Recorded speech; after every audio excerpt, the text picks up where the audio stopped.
Welcome back to State of the Supernatural.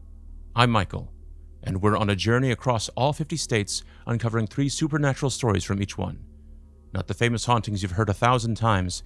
These are the tales that locals whisper about, but rarely leave their communities. We've explored Ohio's screaming orphanage and winged terrors, and New York's quarry ghosts and Adirondack cryptids. Today, we're heading south to the biggest state in the continental U.S., Texas, the Lone Star State.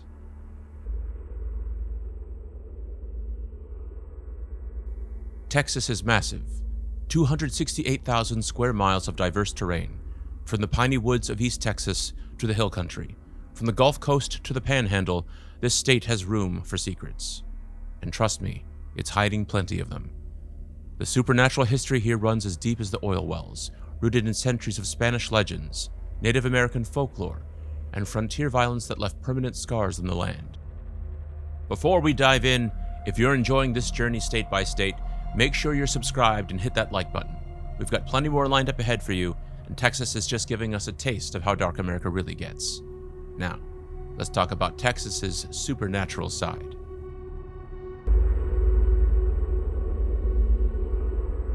Our first story takes us deep into the big thicket of southeast Texas, to an 8-mile stretch of dirt road that's been terrifying visitors for over a century. This is BRAGG Road, also known as Ghost Road, and what happens here defies every rational explanation. The Big Thicket is one of the most biodiverse areas in North America, a dense, swampy wilderness where cypress swamps meet pine forests, where the air is thick and the darkness is absolute.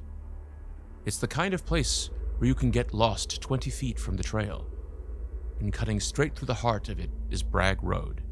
In 1902, the Santa Fe Railroad hacked a survey line through the thicket from the town of Bragg to Saratoga. The railroad was essential for hauling oil from the Saratoga oil fields, along with timber and cattle.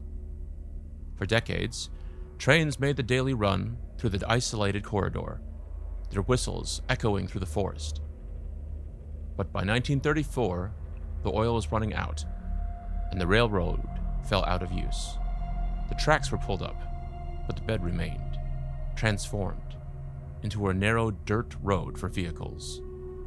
The towns along this route, Bragg Station and Saratoga, began to fade. Bragg became a ghost town.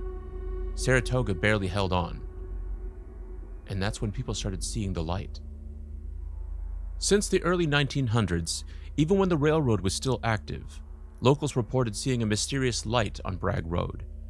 Not car headlights, not a flashlight, something else.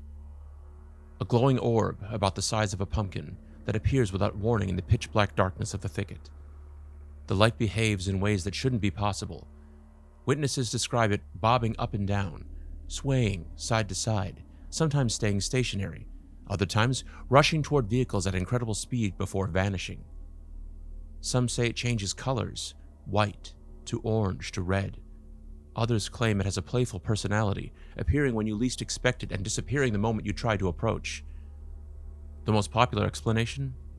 A railroad worker was decapitated in a train accident decades ago, and the light is his lantern, as he eternally searches for his head. It's a classic ghost story, told in different variations across the country. But here's what makes the BRAGG Road light different: the sheer number of credible witnesses. In 1960, the editor of the Kuntz News, Archer Fillingham, began running front-page stories about the light. These articles were picked up by major newspapers across Texas and beyond. Suddenly, everyone was talking about the Saratoga light. Locals came forward with their experiences: farmers, railroad workers, families who'd lived in the area for generations. One man who worked on the railroad as an engineer claimed he stopped his train multiple times because he thought he'd hit someone on the tracks. He'd see a figure illuminated by the train's lights, feel the impact, and then find nothing. No body, no blood, just the light, hovering in the distance. He quit his job after the 3rd time it happened. Another story involves a young couple who drove down Bragg Road in the 1980s. They parked about a mile from the southern entrance, shut off the car, and waited. Around midnight, they saw it. A bright light appearing in the distance, seemingly floating a few feet off the ground. At first, they thought it was another car, but the light wasn't moving like a car. It was swaying, drifting closer in an almost hypnotic rhythm. The woman in the passenger seat wanted to leave immediately, but the driver was mesmerized. He got out of the car with a flashlight and started walking toward the light. His girlfriend screamed at him to come back, but he kept going. The light stopped moving. For a few seconds, everything was silent. Then, the light rushed toward him. She said it was like watching a train barreling down on someone. He turned and ran back, diving back into the car. They sped off, and when they looked back, the light was gone. But here's the strangest part of that story. When they got home and looked at the car, they found a thin layer of condensation on the hood. Not from the night air. It was a humid August evening. This was a cold condensation, as if something freezing had been near the vehicle. And in the condensation, there were marks. Handprints. Small, childlike handprints pressed into the hood. Another theory involves a heartbroken groom. According to legend, a couple was honeymooning at the old BRAGG Hotel, which once stood at the end of the road. The bride was mysteriously murdered, and the groom has been searching for her killer ever since. The light, in this version, is his lantern as he wanders the woods in eternal grief and rage. Some skeptics claim the light is simply the reflection of car headlights from nearby Highway 787, which runs perpendicular to one end of Bragg Road. But that doesn't explain sightings from the 1900s, decades before cars were common in the area. It also doesn't explain why the light appears facing north, away from the highway, or why it moves independently of any traffic patterns. Others suggest swamp gas, methane rising from the wetlands and igniting. But swamp gas doesn't bob and weave. It doesn't chase people. And it certainly doesn't leave handprints on cars. A local man named Travis, who grew up near Saratoga, said he's been down Bragg Road dozens of times, both as a kid and as an adult. He talked about an experience he had in 2015 where he was driving through late at night. As he'd done so many times, it didn't scare him anymore. When his car suddenly died, engine off, lights out, no warning. He sat there, in complete darkness for what felt like an eternity, but was probably only about a minute. Then he saw it. The light. Maybe 50 yards ahead, just sitting there. He tried to start the car. Nothing. The light began to move toward him. Not fast, but deliberate. Travis said he could feel the temperature drop inside the car. His breath became visible. When the light got within 20 feet, his car suddenly roared back to life. Engine, headlights, everything. The light vanished instantly. Travis drove home and hasn't been back since. He said, "I don't care what people say it is. I know what I felt. That thing isn't natural, and it sure as hell isn't car headlights." Today, Bragg Road is open to the public. You can drive down it, park, and wait for the light to appear. Many do. It's become a rite of passage for East Texas teenagers, a local legend that draws paranormal investigators from across the country. The road is maintained by the county, and during the day, it's peaceful. Just a peaceful dirt path through a beautiful forest. But at night, Bragg Road transforms. The canopy of trees blocks out the stars. The darkness is so complete you can't see your hand in front of your face. And somewhere in that darkness, the light waits. Whether it's the ghost of a headless railroad worker, a grieving groom, or something else entirely, one thing is certain. Something is out there in the big thicket, and it's been out there for over 100 years, appearing to countless witnesses who all describe the same impossible phenomenon. If you ever find yourself near Saratoga, Texas, and you're feeling brave, Bragg Road is easy to find. Just remember, if you see the light, don't get out of your car. And whatever you do, don't chase it. Because according to everyone who's encountered it, the light doesn't like to be followed. and you might not like what happens if you get too close.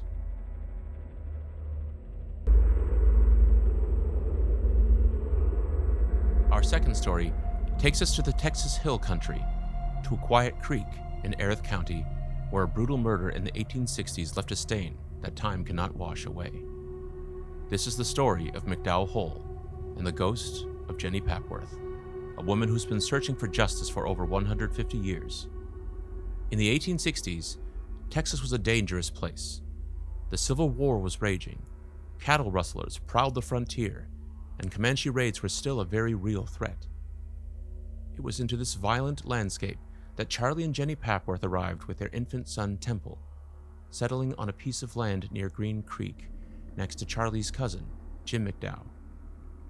They built a modest cabin about 200 yards from a deep swimming hole in the creek, a spot that would forever bear the McDowell name.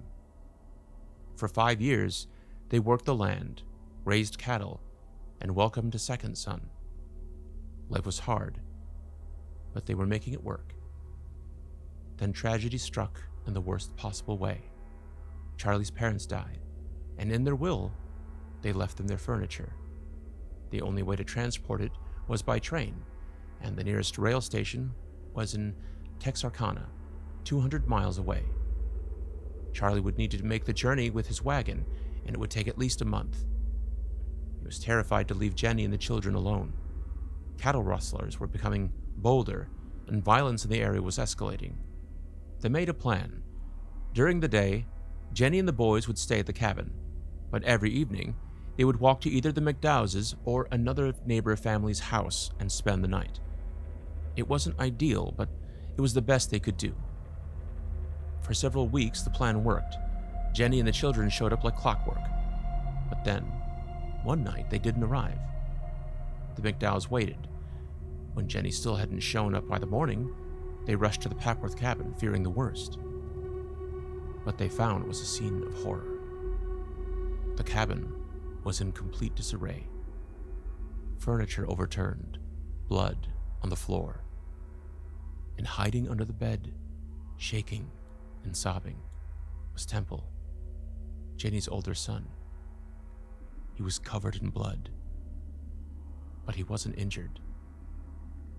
When they finally got him to speak, he could only say one word over and over: Brownlow. A search party was organized immediately. They scoured the woods, dragged the creek, searched every inch of the property.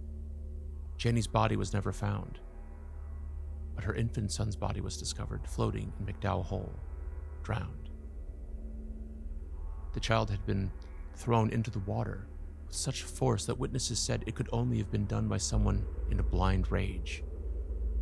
Suspicion immediately fell on a man named W.P. Brownlow. He was known in the community as loud, obnoxious, and connected to cattle rustlers. Temple had said his name, but the boy was too traumatized to explain what happened. Without a body, and with only a child's testimony, there wasn't enough evidence to charge Brownlow. He walked free, and then the hauntings began. Within weeks of Jenny's disappearance, people started reporting encounters near McDowell Hole. A woman's figure, dressed in pioneer clothing, wandering the banks of the creek. Sometimes she was alone. Sometimes she was carrying a baby. Witnesses said she looked solid and real until she vanished into thin air. One local farmer, Deem Kalb, was driving his cows to the water hole when he heard blood-curdling screams coming from the direction of the Bobbitt homestead. Convinced the family was being murdered or harmed, he rushed to their house only to find them safe but terrified. They'd heard the screams too, coming from the direction of the creek. No source was ever found. The Bobbitts moved away shortly after. When the Cotton Belt Railroad was built through the area, engineers began reporting a horrifying recurring experience. They would see a woman standing on the tracks, holding a baby. They'd slam on the brakes, certain they were about to hit her, but when the train stopped, there was no one there. One engineer quit his job right after the third time it happened. He told the supervisor, "I can't keep running over that woman. I know she's there. I feel the impact, but There's never anything on the tracks. Former Erath County Sheriff R.T. Long had his own encounter. One evening, he went to feed his hogs, which had gotten out of their pen and wandered down to McDowell Hole. As he approached the water, he saw a woman standing on the bank, staring into the creek. He called out to her, asking if she needed help. She slowly turned to face him, and he said her expression was one of such profound sadness and rage that it stopped him in his tracks. She opened her mouth as if to speak, and then she was simply gone. Long never went back to McDowell Hole after dark again.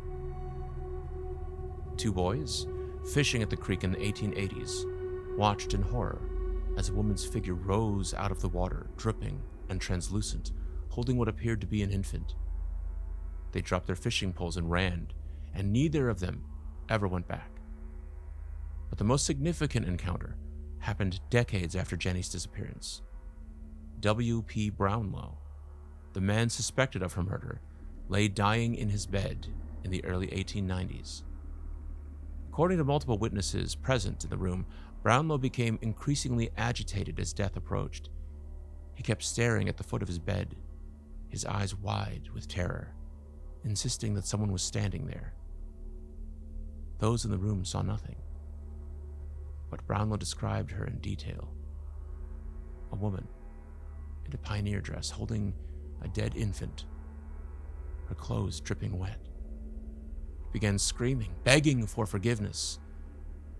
And then, with his final breath, he confessed that he had murdered Jenny Papworth. She had overheard him talking with cattle rustlers, discussing plans, locations, stolen herds. Brownlow knew that if Jenny reported what he'd heard, he'd hang. Cattle rustling was a capital offense, so when Charlie left town, Brownlow went to the Papworth cabin with the intention of silencing her. Jenny fought back. The struggle was violent, and when Brownlow realized how badly he'd hurt her, panic set in. He dragged her body to McDowell Hole and threw her in, weighing her down so she'd never surface. But the baby was crying, and Brownlow feared the sound would draw attention. In a moment of pure evil, he grabbed the infant and hurled him into the creek. Temple, hiding under the bed, witnessed everything. Brownlow died minutes after his confession, his eyes still fixed on the foot of the bed where he claimed Jenny stood, watching him take his last breath. Even after Brownlow's death, the hauntings continued. If anything, they intensified. People driving past the creek at night report seeing a woman walking along the banks, sometimes holding a baby, sometimes alone. She never responds to calls. She simply walks, searching. Visitors to the abandoned Papworth cabin, which stood for many years after the murder, reported hearing scratching at the door, as if someone was trying to get in. Others felt sudden drops in temperature and an overwhelming sense of sadness and anger. Some claimed to see a woman's figure walking through the walls, moving through the cabin as if searching for something. Even today, McDowell Hole remains off limits to the public. It's on private property with strict no trespassing signs, but that hasn't stopped reports from continuing. People driving along Highway 6 between Dublin and Alexander claim to see a woman standing near the creek at dusk, always in the same spot, always staring into the water. Jenny Papworth never received justice in life. Brownlow confessed only when he had no choice, when death at his door and he could no longer escape the woman he'd murdered. But in death, it seems Jenny has found a way to make sure her story is never forgotten. She haunts that creek, searching endlessly for the infant that was ripped from her arms and drowned in the dark water. The murder happened over 150 years ago, but at McDowell Hole, time stands still. And if you ever find yourself driving through Erath County at sunset and you see a woman standing at the water, don't stop. Don't call out. Just keep driving. Because Jenny Papworth isn't looking for help anymore. She's looking for something else.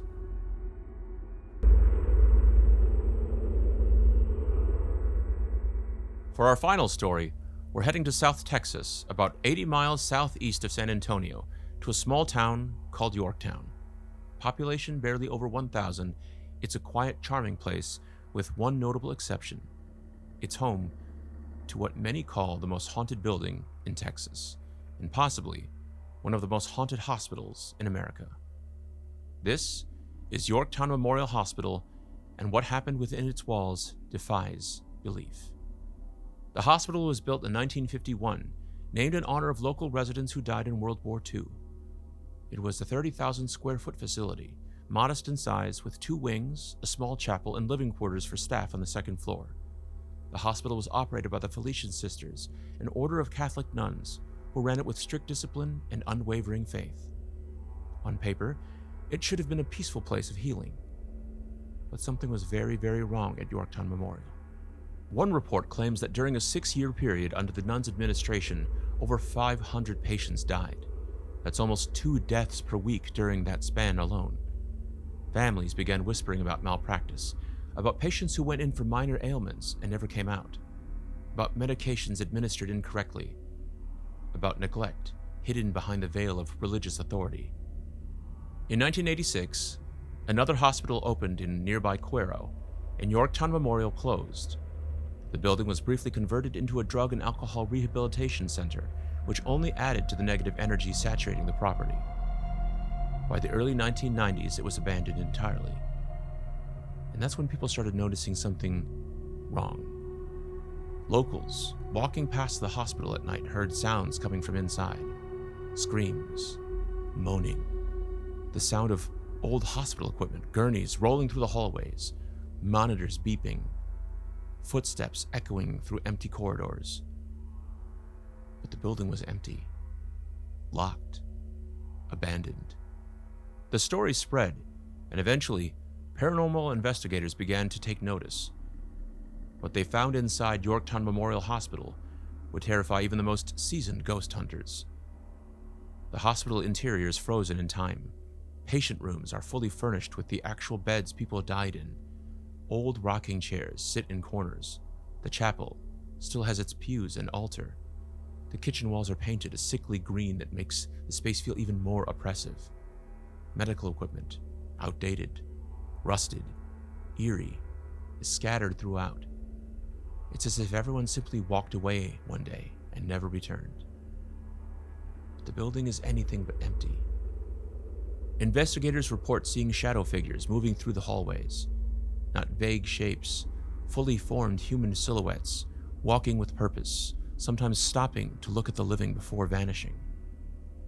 Some of these shadow figures have glowing red eyes. In the old chapel, a grand piano sits untouched. Multiple witnesses have heard it playing on its own.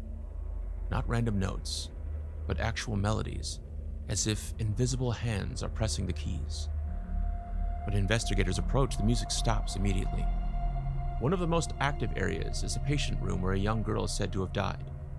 Her name is believed to be associated with a former administrator named Norwirski, who allegedly gave her a book called The Pokey Little Puppy. Paranormal teams have discovered that if they sit in the hospital library and read from this specific children's book, activity spikes dramatically. Objects move. Voices are captured on audio, and some investigators report feeling a small hand touch theirs. But not all the spirits at Yorktown Memorial are innocent children. The ghosts of the nuns who operated the hospital are reported to be extremely active and hostile.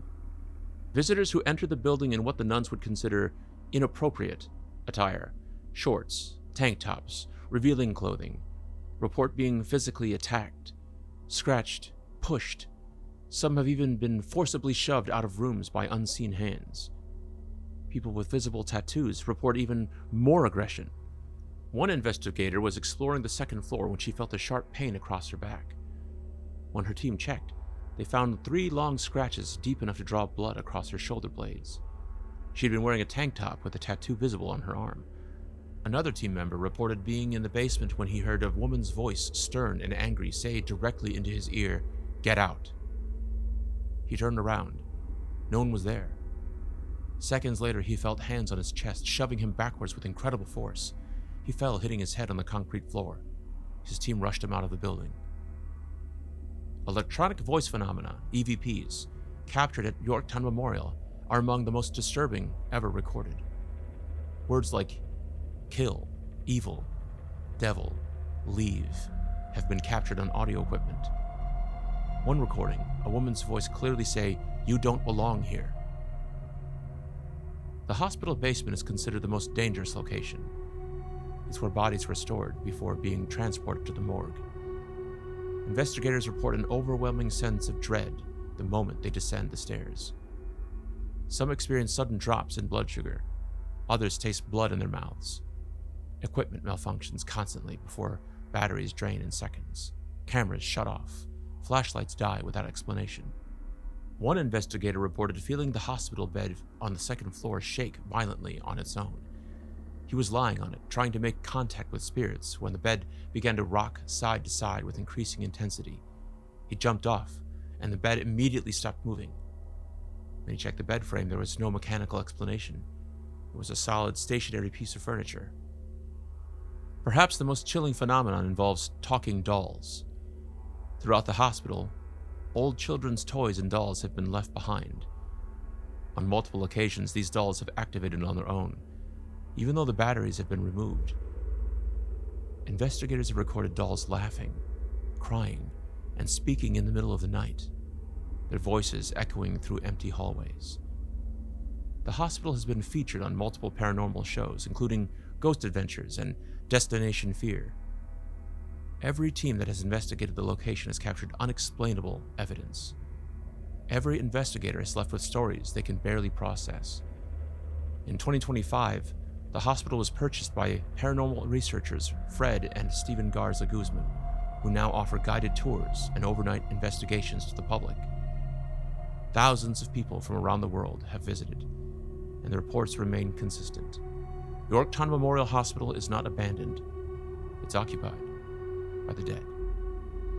Some paranormal researchers believe the hospital is a portal, a location where the veil between our world and the afterlife is dangerously thin. Others think the sheer number of deaths, combined with the suffering that occurred there, has created a concentration of spiritual energy so powerful that it can't or won't dissipate. What's undeniable is that something is very wrong at Yorktown Memorial. 2,000 people died there. Many of them suffered. Many died alone, afraid, possibly neglected. And it seems that they never left. They're still there, walking the halls, still crying out, still trying to tell their stories to anyone brave enough to listen. The hospital is open for tours if you're interested, but I'll warn you, everyone that enters that building is changed by the experience. Some leave as believers in the paranormal. Others leave traumatized, vowing never to return. And a few claim that something followed them home. So if you find yourself in Yorktown, and you see that old hospital on West Main Street, think carefully before you go inside. Because at Yorktown Memorial, the dead don't rest. They wait, and they watch. And sometimes they reach out for the living. And that's Texas. 3 stories from the Lone Star State that most people outside these communities have never heard. Bragg Road, where a mysterious light has haunted the big thicket for over a century. McDowell Hole, where Jenny Papworth's ghost still searches for justice and her murdered child. And Yorktown Memorial Hospital, where 2,000 souls remain trapped in a building that should have been demolished decades ago. These are the stories that make Texas more than just cowboys and oil wells. This is the darker side of the state, where violence, tragedy, and the unexplained have left a permanent mark on the land. Next episode, we're heading to Pennsylvania. If you enjoyed this episode, hit that like and subscribe button. We've got plenty more states to explore, and every single one has stories that need to be told. Drop a comment below. Have you ever experienced something paranormal in Texas? Have you ever driven down Bragg Road or seen the light? Do you have a story from your state that I should investigate? I read every comment, and your stories might just make it into a future episode. Until next time, keep the lights on, keep your eyes open, and remember, folklore is just history that couldn't be explained. Thanks for watching. See you next time.